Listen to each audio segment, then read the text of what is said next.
찬송가 391장으로 찬송하겠습니다. 391장 찬송입니다.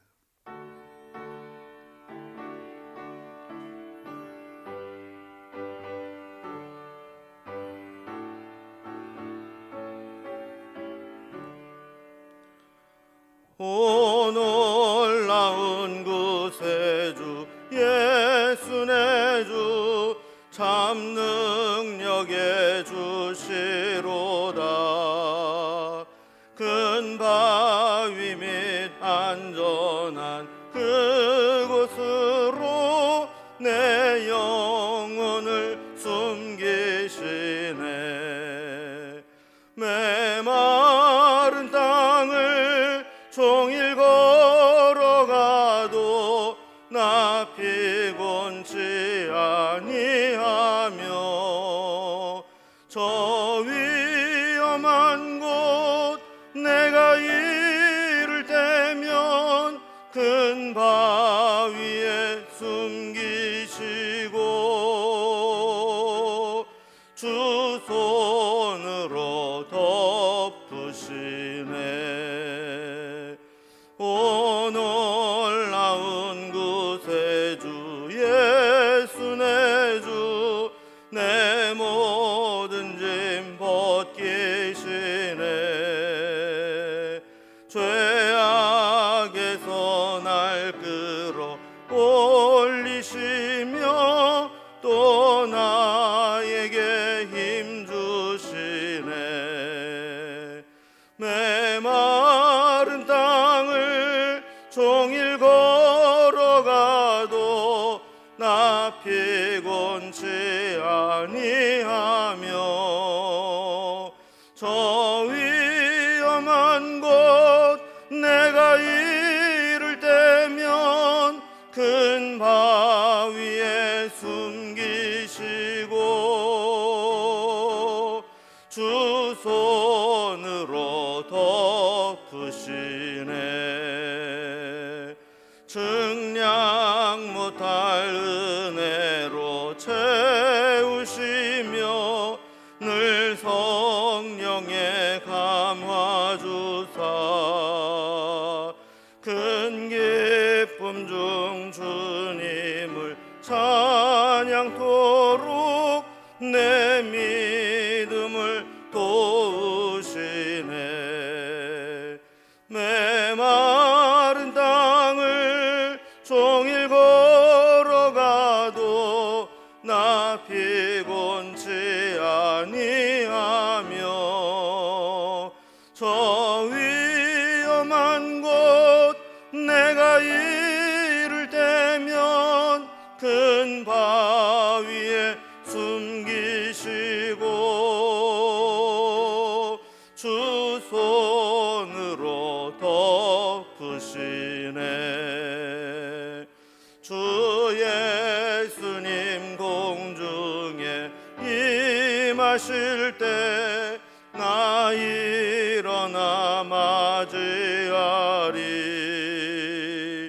그 구원의 은총을 노래하리.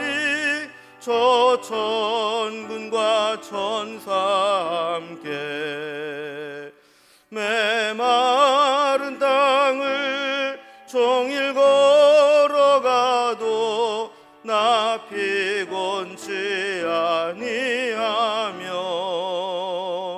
저 위험한 곳 내가 이를 때면 큰 바위에 숨기시고 주 손으로 덮으시네. 아멘. 오늘 함께 나눈 하나님 말씀은 구약성경 욥기 34장 1절에서 30절까지 말씀입니다. 욥기 34장 1절에서 30절까지 구약성경 794면에 있습니다. 말씀을 제가 복독하겠습니다. 엘리후가 말하여 이르되 지혜 있는 자들아 내 말을 들으며 지식 있는 자들아 내게 귀를 기울이라. 입이 음식물의 맛을 분별함같이 귀가 말을 분별하나니 우리가 정의를 가려내고 무엇이 선한가 우리끼리 알아보자. 욥이 말하기를 내가 의로우나 하나님이 내 의를 부인하셨고 내가 정당함에도 거짓말쟁이라고 하였고 나는 허물이 없으나 화살로 상처를 입었노라 하니 어떤 사람이 욥과 같으랴. 욥이 비방하기를 물 마시듯 하며 악한 일을 하는 자들과 한패가 되어 악인과 함께 다니면서 이르기를 사람이 하나님을 기뻐하나 무익하다 하는구나. 그러므로 너희 총명한 자들아 내 말을 들으라. 하나님은 악을 행하지 아니하시며 전능자는 결코 불의를 행하지 아니하시고 사람의 행위를 따라 갚으사 각각 그의 행위대로 받게 하시나니 진실로 하나님은 악을 행하지 아니하시며 전능자는 공의를 굽히지 아니하시느니라. 누가 땅을 그에게 맡겼느냐? 누가 온 세상을 그에게 맡겼느냐? 그가 만일 뜻을 정하시고 그의 영과 목숨을 거두실진대 모든 육체가 다 함께 죽으며 사람은 흙으로 돌아가리라. 만일 내가 총명이 있거든 이것을 들으며 내 말소리에 귀를 기울이라. 정의를 미워하시는 이시라면 어찌 그대를 다스리시겠느냐? 의롭고 전능하신 이를 그대가 정죄하겠느냐? 그는 왕에게라도 무용지물이라 하시며 지도자들에게라도 악하다 하시며 고관을 외모로 대하지 아니하시며 가난한 자들 앞에서 부자의 낯을 세워주지 아니하시나니 이는 그들이 다 그의 손으로 지으신 바가 됨이라. 그들은 한밤중에 순식간에 죽나니 백성은 떨며 사라지고 세력 있는 자도 사람의 손을 빌리지 않고 제거함을 당하느니라. 그는 사람의 길을 주목하시며 사람의 모든 걸음을 감찰하시나니 행악자는 숨을 만한 흑암이나 사망의 그늘이 없느니라. 하나님은 사람을 심판하시기에 오래 생각하실 것이 없으시니 세력 있는 자를 조사할 것 없이 꺾으시고 다른 사람을 세워 그를 대신하게 하시느니라. 그러므로 그는 그들의 행위를 아시고 그들을 밤사이에 뒤집어 엎어 흩으시는도다. 그들을 악한 자로 여겨 사람의 눈앞에서 치심은 그들이 그를 떠나고 그의 모든 길을 깨달아 알지 못함이라. 그들이 이와 같이 하여 가난한 자의 부르짖음이 그에게 상달하게 하며 빈궁한 사람의 부르짖음이 그에게 들리게 하느니라. 주께서 침묵하신다고 누가 그를 정죄하며 그가 얼굴을 가리신다면 누가 그를 배울 수 있으랴. 그는 민족에게나 인류에게나 동일하시니 이는 경건하지 못한 자가 권세를 잡아 백성을 올가매지 못하게 하려 하심이니라. 아멘. 우린 요즘에 욥과 친구들이 논쟁하는 것을 잠잠히 지켜보던 엘리후가 이제 세 차례에 걸친 자기의 논쟁을 마치고 이제 등장하게 된 것을 보게 됩니다. 32장 6절에 보면 엘리후는 다른 친구들에 비해서 나이가 어려서 그들의 대화에 처음에 끼지 않고 의견을 내놓지 못하고 듣고만 있었다 이렇게 이야기를 했습니다. 그리고 이제 이 세 차례에 걸친 논쟁이 끝난 다음에 말문을 열면서 이야기에 참여를 하게 되는데 엘리후는 이제 처음에는 욥의 입장을 이해해 주는 것처럼 이야기를 했습니다. 욥의 세 친구들과는 달리 하나님이 인간에게 주시는 모든 고난이 다 죄에 대한 징계는 아닐 것이라고 하면서 하나님은 고난을 통해서 우리를 죄악된 길에 빠지지 않도록 하시고 또 믿음을 연단시키는 그런 섭리가 있다는 것도 공감해 주었습니다. 그런데 이제 34장에 오게 되면 이 분위기가 갑자기 달라집니다. 이전에 욥과 논쟁했던 세 친구들처럼 욥이 인과응보 사상이라고 하는 것으로 잣대를 대면서 욥을 똑같이 책망하기 시작합니다. 그래서 오늘 본문의 내용을 단락별로 구분을 해보면 먼저 1절에서 9절까지는 자신을 의롭다 주장하는 욥을 비방하고 비난하는 엘리후의 모습이 나오게 됩니다.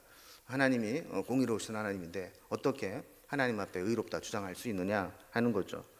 자, 그리고 10절에서 30절까지 뒷부분에는 하나님이 하시는 일은 항상 공평하고 공의롭다 이렇게 주장을 하게 됩니다. 그럼 이런 내용이 어떤 내용인지 한번 단락별로 살펴봅니다. 먼저 앞부분입니다. 자신을 의롭다 주장하는 욥을 비방하고 비난하는 엘리후의 모습이 나오게 됩니다. 논쟁에 이제 뒤늦게 뛰어든 엘리후는 자기 주장에 힘을 싣기 위해서 사람들의 여론을 자기의 목소리에 모으려고 합니다. 그래서 2절에 보면 지혜 있는 자들아 내 말을 들으며 지식 있는 자들아 내게 귀를 기울이라 그랬습니다.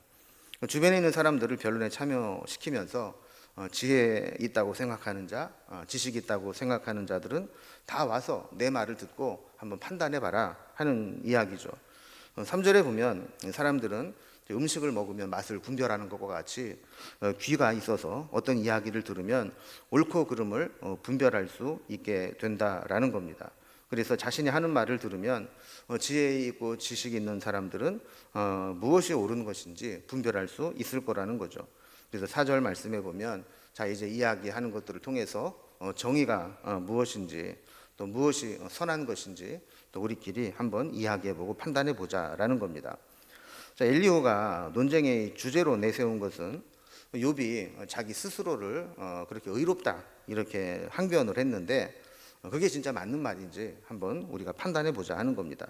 그래서 5절 말씀에 보면 욥이 말하기를 내가 의로우나 하나님이 내 의를 부인하셨고라고 했다라는 거예요. 욥이 이제 그런 얘기를 했다는 거죠. 나는 의로운데 하나님께서 내 의로움을 부인하셨고 그로 인해서 나에게 억울한 심판이 임한 것 같다라고 항변을 했다는 거예요. 6절에도 보면 욥이 이런 말을 했다고 합니다. 내가 정당함에도 거짓말쟁이라 하였고 나는 허물이 없으나 화살로 상처를 입었노라 그랬습니다. 그러니까 욥은 틀린 말을 안 했는데도 친구들이 거짓말쟁이라고 몰아붙이고 또 그런 고난을 받을 만큼 악하지 않았는데 허물이 없는데 하나님이 나에게 억울하게 고난을 주셨다. 화살로 상처를 입혔다. 이렇게 주장했다는 겁니다. 그러면서 욥이 한 말이 정말 그런지 한번 옳고 그른지 한번 검증해 보자라는 겁니다. 그러면서 욥을 정죄하기 시작합니다. 7절에 보면 어떤 사람이 욥과 같으랴 그랬습니다. 욥처럼 못된 사람은 없다라는 겁니다. 그 다음에 보면 욥이 비방하기를 물 마시듯 하며 그랬습니다. 욥이 하나님의 공의를 부정하고 비방하기를 주저하지 않고 물 마시듯이 그렇게 하나님을 원망하고 비방했다고 고발하는 겁니다. 그러면서 8절과 9절에 보면 엘리후는 욥을 험담을 하는데 악한 일을 하는 자들과 한패가 되어 악인과 함께 다니면서 이르기를 사람이 하나님을 기뻐하나 무익하다 하는구나 그랬습니다. 사실 성경만 보면 욥이 그런 삶을 살지 않았습니다. 악한 자들과 한패가 돼서 돌아다니거나 또 하나님을 기뻐하나 무익하다, 하나님을 섬기는 건 아무 의미가 없다 이렇게 말한 적이 없다라는 거예요. 어떻게 보면 엘리후도 같이 감정이입이 돼서 이 친구들과 대화하는 그 모습 속에서 객관성을 상실하고 근거도 없이 욥을 죄인으로 정죄해놓고 시작하는 것을 보게 됩니다. 자, 이렇게 욥은 의롭지 못하다라는 이야기를 하면서 두 번째 단락을 보면 여기에 비해서 하나님이 하시는 일은 항상 공평하고 공의롭다고 주장을 하게 됩니다. 그래서 10절 이하에 보면 엘리후는 이 하나님의 공의를 이렇게 부각시켜서 욥의 불의함을 대조적으로 강조하려고 합니다. 욥은 자신은 불의함이 없다고 주장하지만 그게 하나님 앞에서 할 수 있는 말은 아니라는 거죠. 그래서 10절에 보면 그러므로 너희 총명한 자들아 내 말을 들으라. 하나님은 악을 행하지 아니하시며 전능자는 결코 불의를 행하지 아니하시고 그랬습니다. 그러니까 하나님은 정의로우시다는 거예요. 철저히. 12절에서는 진실로 하나님은 악을 행하지 아니하시며 전능자는 공의를 굽히지 아니하시느니라 그랬습니다. 그러니까 같은 말이죠. 하나님은 공의로우시고 악이나 불의를 행하지 않으신다라는 겁니다. 11절에서는 하나님은 사람의 행위를 따라 갚으사 각각 그의 행위대로 받게 하시나니 그랬습니다. 자, 이 말씀은 이제 욥의 친구들이 줄기차게 욥을 정죄하고 비난했던 똑같은 주장입니다. 인과응보적 논리로 욥이 지금 이런 고난을 당하는 것은 그에 합당한 악을 행했기 때문이다라는 거죠. 자, 그러면서 13절에서는 하나님의 절대 주권을 이야기합니다. 누가 땅을 그에게 맡겼느냐, 누가 온 세상을 그에게 맡겼느냐 하는 겁니다. 이 세상은 인간이 이렇게 만들고 하나님께 잘 관리해 주십시오 이렇게 맡긴 게 아니라는 거예요. 이 세상은 철저하게 하나님이 지으신 것이고 하나님의 뜻대로 모든 일을 주관하신다는 거죠. 이렇게 하나님의 절대 주권 속에 사람의 생사화복도 다 하나님의 손 안에 있는 것이지 우리가 하나님 앞에 뭐 만들어서 맡긴 게 아니라는 거예요. 14절 15절에도 보면 그가 만일 뜻을 정하시고 그의 영과 목숨을 거두실진데 모든 육체가 다 함께 죽으며 사람은 흙으로 돌아가리라 그랬습니다. 그러니까 엘리후는 욥이 하나님의 징계로 죽어간다고 지금 보고 있는 겁니다. 그래서 욥에게 더 이상 자신의 의로움만 주장할 것이 아니라 이제는 이제 공의로우신 하나님 앞에 회개하고 하나님의 도우심과 보호하심을 구하라고 이야기하는 것이죠. 엘리후는 이렇게 자신이 말하는 것에 주의를 환기시키기 위해서 이제 16절에 이런 이야기를 합니다. 만일 내가 총명이 있거든 이것을 들으며 내 말소리에 귀를 기울이라. 그러니까 들을 수 있는 귀가 있으면 좀 내 말을 좀 잘 들어봐라. 그러면서 17절에 보면 하나님을 정의를 미워하시는 이시라면 어찌 그대를 다스리시겠느냐 이렇게 말씀을 하면서 이 세상을 창조하시고 다스리시는 하나님께는 불의가 없다, 정의로우시다라는 것을 강조하게 되죠. 그 하나님이 불의한 하나님이시라면 욥이 정죄할 수 있느냐라고 추궁을 하는 겁니다. 또 18절 19절에 보면 하나님은 왕에게라도 무용지물이라 하시며 지도자들에게라도 악하다 하시며 고관을 외모로 대하지 아니하시며 가난한 자들 앞에서 부자의 낯을 세워주지 아니하시나니 이는 그들이 다 그의 손으로 지으신 바가 됨이라 그랬습니다. 이 세상에는 왕이 가진 권력, 지도자들이 가진 힘, 고관들이 가지고 있는 위엄, 부자들이 가지고 있는 돈, 이런 것들을 세상 사람들은 대단한 것으로 여길지 모릅니다. 그러나 하나님은 그런 것 아무것도 아닌 것처럼 여기신다라는 겁니다. 어떻게 보면 우리가 가지고 있는 이 모든 힘과 권력과 돈과 또 여러 가지 외형적인 것들 하나님이 것이고 하나님이 잠시 빌려주신 것뿐인데 하나님이 그것을 거두어 가시면 그것을 가지고 있었던 사람은 아무것도 남는 게 없다라는 것이죠. 그래서 20절에 보면 그들은 한밤중에 순식간에 죽나니 백성은 떨며 사라지고 세력 있는 자도 사람의 손을 빌리지 않고 제거함을 당하느니라 그랬습니다. 자, 그래서 이렇게 모든 것이 하나님이 마음만 먹으면 한순간에 다 끝나버리는데 누가 하나님 앞에 자랑할 수 있겠느냐 하는 거죠. 그래서 21절 이하에 보면 하나님이 얼마나 우리 인간에 대해서 관심을 가지고 공정하게 인도하시는가를 이야기하면서 이 악인들이 받을 심판을 이야기합니다. 21절에서 그는 사람의 길을 주목하시며 사람의 모든 걸음을 감찰하신다 그랬습니다. 우리는 우리 마음대로 그냥 몰래 사는 것처럼 보이지만 하나님께서 모든 것들을 지켜보시고 감찰하신다는 거예요. 22절에서도 행악자는 숨을 만한 흑암이나 사망의 그늘이 없느니라. 하나님 앞에 숨을 수 있는 곳은 없다라는 거죠. 23절에서 25절에서도 하나님이 악한 자를 갈아치우고 싶으시면 오래 생각할 것조차 없이 조사할 필요도 없이 한순간에 그 사람을 내려버리고 다른 사람을 세울 수 있다라는 이야기를 합니다.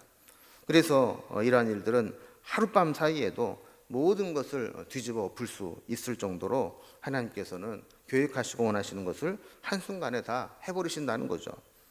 26절에 보면 하나님이 악인을 심판하실 때에는 사람의 눈앞에서 치신다 그랬습니다. 자, 이게 무슨 얘기냐면 심판하기 전에는 하나님이 악에 대해서 침묵하거나 악한 자들의 앞에서 무기력한 것처럼 보인다는 거예요.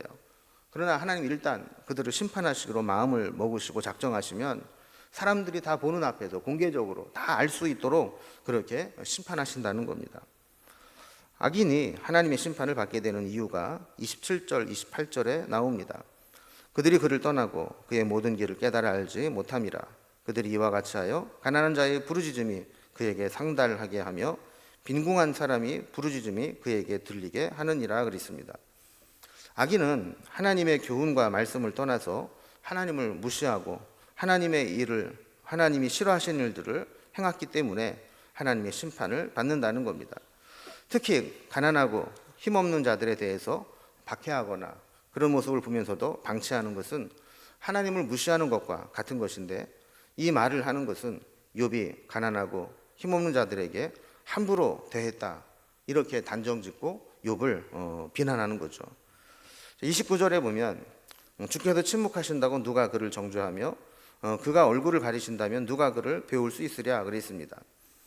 하나님이 하나님의 섭리대로 악한 자를 심판하시기도 하시고 또 심판을 보류하기도 하시는데 하나님이 심판하시든 침묵하시든 거기에 대해서 우리 인간이 뭐라고 할 수 없다는 겁니다.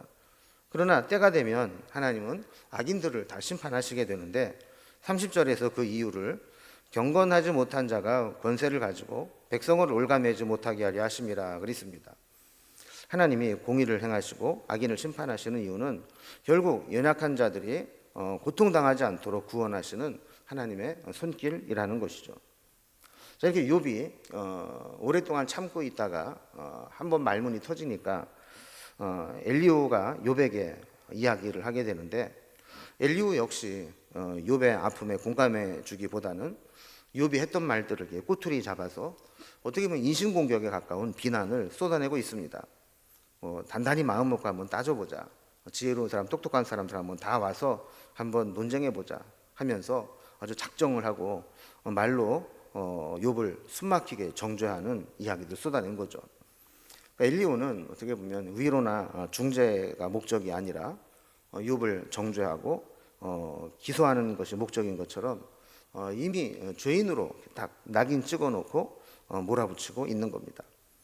그러나 이러한 주장은 아직 하나님의 최종 판결이 나지도 않은 상태에서 자기가 마치 하나님이라도 된 것처럼 멋대로 유죄 판결을 내려버리는 모함과 겁박처럼 보이는 겁니다. 상대방의 처지와 아픔을 공감하지 못하고 내뱉는 말들은 사실 언어 폭력이 될 수 있는 거죠. 우리가 흔히 하는 잘못 중에 하나가 그겁니다. 다 너 잘 되라고 하는 이야기야. 다 이게 뭐 다 잘해보자고 하는 얘기야. 이러면서 상대방의 힘든 부분들은 전혀 고려하지 않고 그저 힘들게 하는 경우가 많이 있는 거죠. 자, 우리는 위로와 공감으로 위로자의 삶을 살아갈 것인지, 틀린 소리 안 한다 하면서 이렇게 상대방에게 상처를 주고 아픔을 주는 삶을 살아갈 것인지 우리가 살펴보게 됩니다. 바라기는 욥의 친구들처럼 그저 상대방을 비난하고 정죄하고 모함하는 것이 아니라 이해하고 위로하고 공감해주는 그런 위로자의 삶을 살 수 있기를 주님의 이름으로 기원합니다. 기도하겠습니다. 하나님 아버지, 엘리후가 오랫동안 듣고만 있다가 말을 하기 시작했는데, 엘리후 역시 감정에 휘몰아치면서 욥을 정죄하고 또 인과응보 사상에 자기의 생각의 틀에 짜맞추면서 욥을 비난하는 것을 보게 됩니다. 특별히 욥이 했던 그 말 가운데 몇 마디 말꼬리를 잡아서 욥이 이렇게 악하고 심판받아 마땅한 사람이라고 정죄하는 것을 보게 됩니다. 상대방의 아픔과 처지를 공감하지 못하고 이렇게 정죄하는 것은 언어 폭력이 될 수 있다는 것을 우리가 깨닫게 하여 주시고, 먼저 그를 위로해 주고 공감해 주는 위로자의 삶을 살아갈 수 있도록 인도해 주시옵소서. 오늘도 우리의 언행심사를 지켜주시기를 원하고, 말로나 행동으로나 마음으로나 범죄하지 않고 주님의 뜻을 나타내며 권면하고 위로하는 그러한 사명을 감당할 수 있도록 도와주옵소서. 예수님의 이름으로 기도드리옵나이다. 아멘. 각자의 기도 제목들로 자유롭게 기도하시겠습니다.